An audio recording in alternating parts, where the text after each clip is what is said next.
Yo les gars, c'est Lordson et on se retrouve pour une vidéo Actu Football. À l'origine, je voulais seulement sortir une vidéo sur le remplaçant parfait en cas de départ de Kylian Mbappé dans les prochaines heures pour le Real Madrid. Vidéo que je vais quand même sortir un peu après celle-ci, donc si t'es pas encore abonné, n'oublie pas de t'abonner si ce genre d'actualité t'intéresse. Mais avant ça, j'avais vraiment besoin de désamorcer la rumeur autour de Erling Haaland, qui traîne dans quelques médias et qui pour moi est juste là pour faire le buzz. Et du coup, on va directement parler de pourquoi cette rumeur existe et je pense que c'est simplement le fait que l'agent de Haaland n'est d'autre que Mino Raiola. Et vraiment, pour moi, c'est uniquement pour cela qu'on en parle. On connaît les liens entre Raiola et le PSG, mais je pense que dans ce dossier, ça ne suffira pas, et en effet, on parle aussi d'Haaland parce que c'est un peu le seul joueur qui représente actuellement l'avenir du football avec Mbappé. Et pour passer au point 2, c'est encore un faux argument sur le fait que c'est impossible, néanmoins, ça nuance un peu, je pense à 5 jours du mercato, c'est le profil du joueur. Car là, objectivement, pour moi, dans un 4-3-3 par exemple, je trouve que Haaland est bien plus intéressant que Mbappé, avec un Neymar et un Messi pour quand même simplifier le jeu et avoir un profil vraiment différent. Donc dans un 11 de rêve, pourquoi pas. Le problème à Paris, c'est simple, si vous prenez Haaland pour remplacer purement Mbappé, il vous faut un deuxième joueur. Ça ne règle pas votre problème de remplacer Mbappé sur le côté gauche. Certes, sur papier ou sur FIFA, vous pouvez très bien jouer avec Neymar toute la saison à gauche au PSG, mais dans le monde réel, vous pouvez pas commencer une saison où vous avez besoin de tout gagner en vous disant je vais jouer avec seulement Neymar comme vrai ailier gauche. Il n'a plus déjà le rendement d'ailier gauche qu'il avait à Barcelone et on le sait en plus, il joue un match sur deux en moyenne à Paris.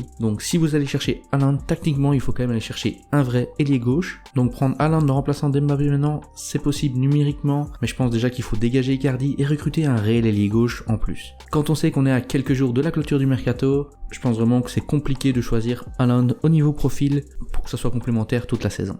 Et maintenant on passe aux vraies raisons pour lesquelles le mariage est impossible entre les deux et on va commencer par le vestiaire. Alors souvenez-vous, le premier élément déclencheur c'était lors des quarts de finale entre la rencontre de Dortmund et du PSG il y a 2 ans. Haaland avait mis un doublé mais ça c'est pas le problème, mais c'est le tweet que Haaland avait fait à la fin du match qui avait vraiment mis le feu aux poudres entre le vestiaire du PSG et le joueur. Ce serait resté un tweet inaperçu qui aurait peut-être remonté un moment, c'était pas trop grave, mais ce tweet plus la célébration avait vraiment été mal prise par le vestiaire du PSG. C'est même un peu ce qui a piqué l'équipe à l'époque et je pense vraiment que c'est d'ailleurs ce qui a soudé cette équipe encore actuellement. Ils s'étaient vraiment unis contre lui, le groupe s'était vraiment renforcé autour de ça. Et quand vous regardez le groupe actuel, il y a quand même énormément de joueurs de cet épisode qui font encore le groupe du PSG de nos jours. Le retweet de Neymar d'ailleurs, je pense ne pas me tromper, en disant que Neymar ne doit pas porter Haaland dans son cœur, et faire venir un joueur que Neymar ne veut pas au Paris Saint-Germain, c'est déjà très compliqué. Et le dernier argument, le seul vrai argument d'ailleurs, parce qu'on sait peu importe le niveau de star de Neymar, les seuls qui décident à Paris c'est les Qataris. Le Qatar est tout puissant PSG et s'il veut quelque chose au final il l'aura.